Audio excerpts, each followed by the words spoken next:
এদিকে দেখো সকাল থেকে একজন একটু পরপরই এসে হাত ধুচ্ছে। আসলে ফোলাটা একটু কমছে তো, আর হাতটা খুবই চুল করছে। তো হাত ধুলে কি আর কখনো হাত ফোলা কমে? এই ভিডিওটা ওই 15 দিন আগে করা ছিল। কদিন সমস্যার জন্য ভিডিও দিতে পারিনি। তো ভাবলাম আজকে একটু সমস্যাগুলো কমেছে, তো এখন আবার শুরু করি। তো তোমাদের দাদাভাই সকাল সকাল রেডি হয়ে গেছে। ওর আজকে একটু ব্যাংকে কাজ আছে, ব্যাংকে যাবে, তারপর ওখান থেকে স্কুলে যাবে। ওই জন্য আজকে একটু তাড়াতাড়ি যাচ্ছে। এখন ওই 9:30 মতো বাজে। ব্যাংক তো 10টার সময় খোলে, তো একটু আগে আগে গেলে কাজগুলো তাড়াতাড়ি সেরে সময় মতো স্কুলে পৌঁছাতে পারবে। আর এদিকে দেখো দুটো সুরাগ আছে এখানে, আর দুটো ভর্তি তোমাদের দাদা ভাইয়ের জুতো। একটাও কারো জুতো দেখতে পাবে না এখানে, সব তোমাদের দাদা ভাইয়ের জুতো। ও এত জুতো কিনতে পছন্দ করে, কদিন পর পরই শুধু জুতো অর্ডার করবে।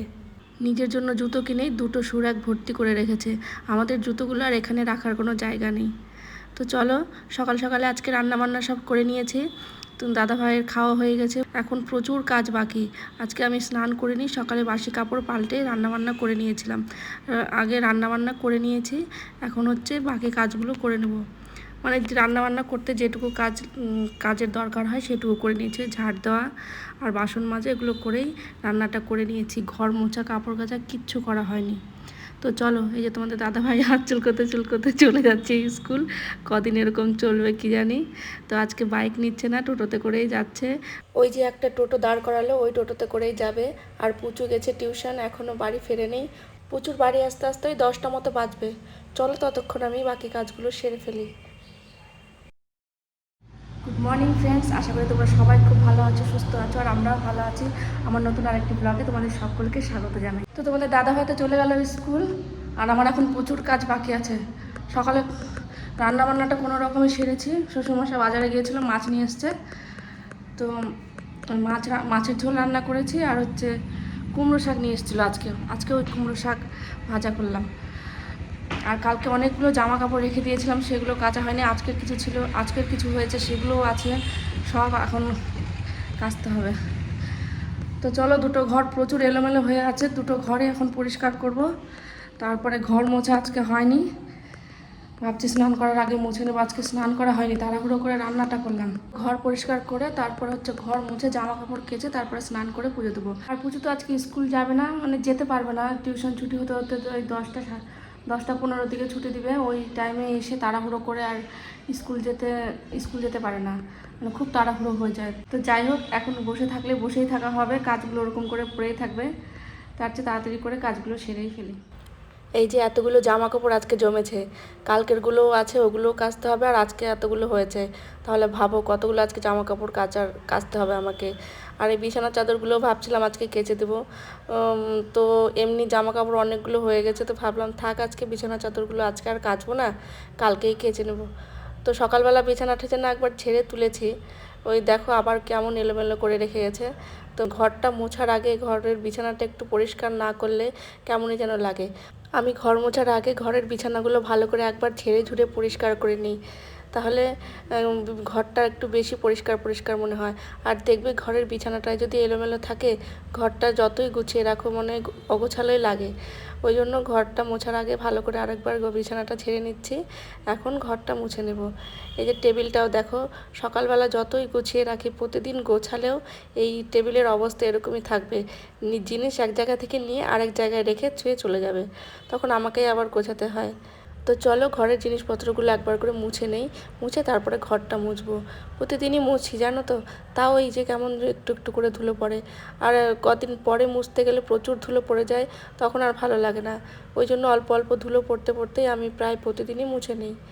আর স্নান করার আগে ঘরটা পরিষ্কার করে স্নান করার পর ঘরে আসলে মনটা একটু অন্য রকমের লাগে, একটু অন্য রকমের ফ্রেশ লাগে। তো চলো, এই দুটো জিনিস তো পরিষ্কার করা হয়ে গেল। আর আমার ঘরে তেমন কোনো জিনিসপত্র নেই, ওই আগের পুরনো যা জিনিসপত্র ছিল সেগুলোই এখনও আছে। ঘরে নতুন ফার্নিচার যে কবে আসবে কি জানি। তো চেষ্টা করছি কিছু কিছু কেনার। তো চলো দেখি কতদূর কি কেনা হয়। আর এই ফুলদানিটা জানো তো অনেক দিনের পুরনো, সে আমাদের যখন ওই টিনের ঘর ছিল তখনকার এই ফুলদানিটা কেনা। তাও প্রায় 8-10 বছর হয়ে যাবে ফুলদানিটার বয়স, এখনও ভালো আছে। ওই 2-3টে ফুল খুঁজে পাচ্ছি না, ছুটে গেছে মনে হয়, ফেলে দিয়েছি নাকি কি জানি। 2-3টা ফুল খুঁজে পাচ্ছি না, আর একটু বড় ছিল ফুলদানিটা, ওই 2-3টে ফুল ছুটে যাওয়াতে একটু ছোট ছোট লাগে। তো চলো এখন জানলাটা একটু পরিষ্কার করে নিই, অনেক দিন ধরে জানলাটাও মোছা হয় না। আর আজকে একটু হাতে সময় আছে, আর আজকে বাইরেও কোনো কাজ নেই, ওই জন্য ভাবলাম যে হাতে যখন সময় আছে এই কাজগুলো সেরেই ফেলি। তো চলো ঘরটারগুলো সব পরিষ্কার করা হয়ে গেছে, এখন ঘরটা মুছলেই হয়ে যাবে। তো এই ঘরটা মুছে আমি স্নান করে নিব, ও চলে আসলে ওকেও স্নান করে নিতে বলবো। আর এই ঘর মোছার যে স্ট্যান্ডটা আছে, অনেক দিন তো হলো, এখন একটু খারাপ খারাপ হয়ে গেছে, নতুন একটা স্ট্যান্ড আমাকে কিনতেই হবে। আর এই যে জানলার এখানে পাখি আসে প্রচুর, আর পাখি এসে এই যে এখানটাতে পটি করে করে রেখে যায়, ওই জন্য একটু জল দিয়ে প্রতিদিন একটু ধুয়ে দিই এখানে। আর এসে জানলাতে এত ঠোকর মারবে, ওই জানলাতে নিজেদের মুখ দেখতে পায় আর ভাবে হয়তো ওখানে আরেকটা পাখি বসে আছে, ওই জন্য ওখানে এসে এত ঠোকর মারবে। আর প্রচুর পাখি আসে এখানটাতে। এই যে পুচু যে গাছটা লাগিয়েছিল ওটা একটু একটু করে বড় হচ্ছে। তো পুচুর ঘরের জানলাগুলো, তারপরে ডাইনিংয়ের জানলা, বসার ঘরের জানলা, সব জানলাতেই এরকম জল দিয়ে ধুয়ে দিলাম। আর এখন এই যে এই জামা কাপড়গুলো নিয়ে চললাম ছাদে জামা কাপড়গুলো কাচার জন্য। তো চলো যাই। পুচু এদিকে চলে এসছে টিউশন থেকে, ওকে স্নান করতে পাঠালাম। এই যে এক বালতি জামা কাপড় হয়েছে, কালকেও কাচা হয়নি, আজকেও কতগুলো হয়েছে সেগুলো এখন নিয়ে যাচ্ছি ছাদে।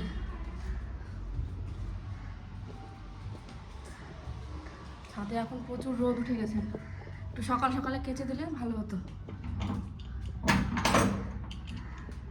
আমার সঙ্গে প্রচুর চলে আসলো ছাদে, প্রচুর রোদ, তাড়াতাড়ি করে জামা কাপড়গুলো কেচে দিতে হবে। উফ বাবারে কি রোদ রে! এখানে না, এখানে পূজার জিনিসপত্র মাঝে এখানে। পুচুকে পাঠিয়ে দিলাম নিচে, ছাদে এত রোদ, বললাম তুই নিচে গিয়ে তাড়াতাড়ি করে স্নান করে নে, আর আমি ততক্ষণে জামা কাপড়গুলো কেচে নিই। তো জামা কাপড়গুলো খুব তাড়াতাড়ি কাচতে হবে, ছাদে থাকা যাচ্ছে না, এত রোদ, মাথা টাথা সব ফেটে যাচ্ছে। আর এই জামা কাপড়গুলো তো এমনিতেও বেশি কাচতে হবে না, সব একবার করে পরা হয়েছে। এই গরমের সময় তো একবার জামা কাপড় পরলে তো আরেকবার গায়ে ঢোকাতে ইচ্ছে করে না। তো ওইগুলোই হচ্ছে এখন কেচে নেব, তাড়াতাড়ি করে হয়ে যাবে। একটু সার্ফ বেশি দিইনি, অল্প সার্ফ দিয়ে ভিজলাম। আর জানো তো ছাদে জামা কাপড় কাচতে আসলে এখন হচ্ছে আমাকে ওই সকালেই আসতে হবে, এই দুপুরবেলার রোদের মধ্যে জামা কাপড় কাচতে আসা যাবে না ছাদে। আর জলও এত গরম হয়ে গেছে, মানে হাত দেওয়া যাচ্ছে না জলে। তোমার যদি গরম জলে জামা কাপড় কাচতে হয় তাহলে আর এক্সট্রা করে গরম জল করতে হবে না, এই ট্যাঙ্কির জল দিয়েই, মানে জলই গরম জলের কাজ করে নেবে। এত গরম জল, মনে হচ্ছে কেউ যেন ট্যাঙ্কির জলে গরম জল ফুটিয়ে রেখেছে। তো চলো তাড়াতাড়ি করে জামা কাপড়গুলো কেচে নেই। আবার মাঝে মাঝে না মেঘলা মেঘলাও করছে, আর গরমও দিয়েছে এত। তো ভাবছি বৃষ্টিটা হলে খুব ভালো হতো। কত জায়গায় বৃষ্টি হচ্ছে, কিন্তু আমাদের এখানে একদম বৃষ্টি নেই। ওই মাঝখানে 2-1 দিন একটু হলো, ওই শেষ, বৃষ্টির আর নাম নেই। 2-1টা জামা কাপড় হলে বাথরুমে নিচেই কেচে নিতাম, কিন্তু একটু বেশি আছে তো বাথরুমে কাচতে ভালো লাগে না, ওই জন্য ভাবলাম যে ছাদে গিয়েই কেচে নিই। আর অল্প জামা কাপড় হলে ওই জানলাতে মেলে দেই। আর এখন যেহেতু একটু বেশি আছে, জানলাতেও আটবে না, সেই জন্য ভাবলাম যে আমাকে ছাদেই মেলতে হবে, যাই একেবারে ছাদে কেচে কুচে ওখানেই মেলে দিয়ে চলে আসবো। আর বেশ কিছুদিন ধরে আমি ভিডিও দিতে পারছি না, কারণ হচ্ছে শাশুড়ি মা একটু অসুস্থ ছিল, একটু বলতে ভালোই অসুস্থ ছিল, পেটে প্রচণ্ড ব্যথা ছিল। সে ডাক্তারের কাছে দৌড়াদৌড়ি করার জন্যই মানে কদিন আর ভিডিও দিতে পারিনি।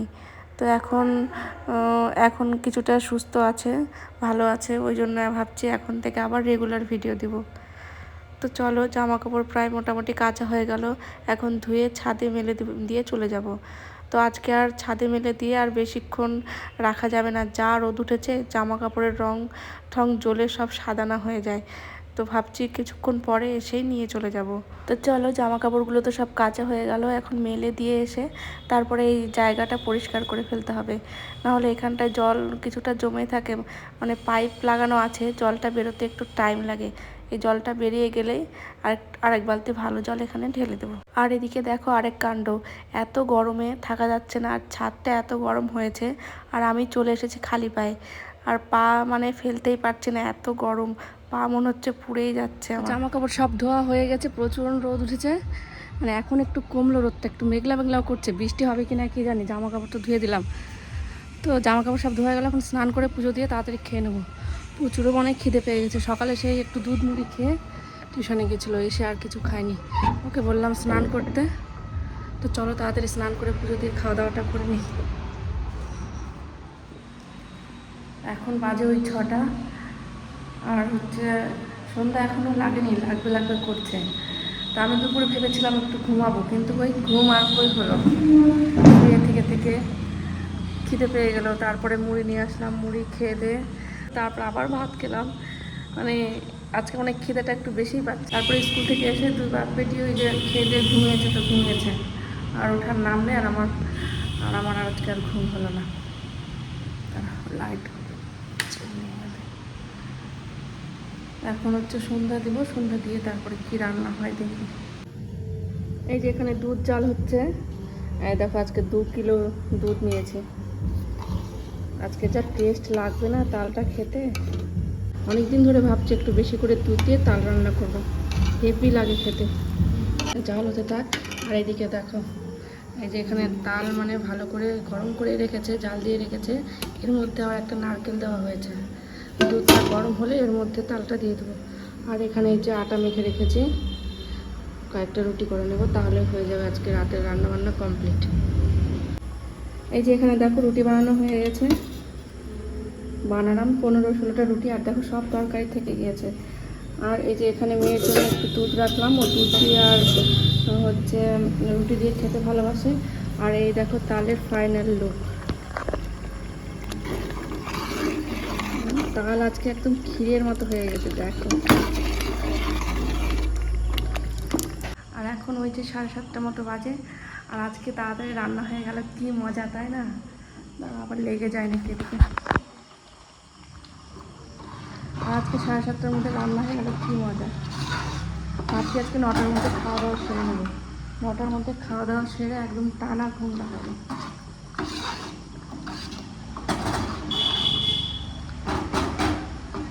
সকাল সকাল রান্নাবান্না হয়ে গেছে, আজকে সকাল সকাল খাওয়া দাওয়া হয়ে যাবে। তোমাদের দাদাভাই কদিন ধরেই বলছিল যে তাল দিয়ে রুটি দিয়ে খাবে, তো ওই তাল গোলানো হচ্ছে না আর রুটিও বানানো হচ্ছে না, এই করে করে দিন কাটছে। তো বলছে তাল কিন্তু আর কদিন পরে পাওয়া যাবে না, বানালে বানাও, না হলে এবছর আমার আর খাওয়া হবে না। তো ভাবলাম আজকে যখন ঘোষটা একটু দুধ দিয়েছে বেশি করে, তো আজকে করে রুটিটা করেই নিই। মেয়ে ওপরে পড়তে বসেছে, পড়াশোনা হয়ে গেলে 9টার দিকে খাওয়া দাওয়া করে ঘুম লাগাবো। তো চলো আজকের ভিডিওটা আর বড় করছি না, রাত্রে লাইটের এত সমস্যা হয়, ওই জন্য আর ভিডিও করতে ইচ্ছে করে না। আর সন্ধেবেলা রাস্তা দিয়ে এত গাড়ি যায়, কথাই বলা যায় না, শুধু গাড়ির আওয়াজই শুনতে পাবে এখন। সবাই বাড়ি ফেরে সন্ধেবেলা এই টাইমে, আর এত গাড়ির আওয়াজ। তো চলো আজকের ভিডিওটা এই পর্যন্তই। ভিডিওটা কেমন লাগলো অবশ্যই কমেন্ট করে জানিও, ভালো লাগলে লাইক করো, শেয়ার করো, আর আমার চ্যানেলটিকে অবশ্যই সাবস্ক্রাইব করে দিও। তাহলে আজকের মতো এখানেই বিদায় নিচ্ছি, আবার দেখা হবে নতুন আরেকটি ব্লগে। টাটা।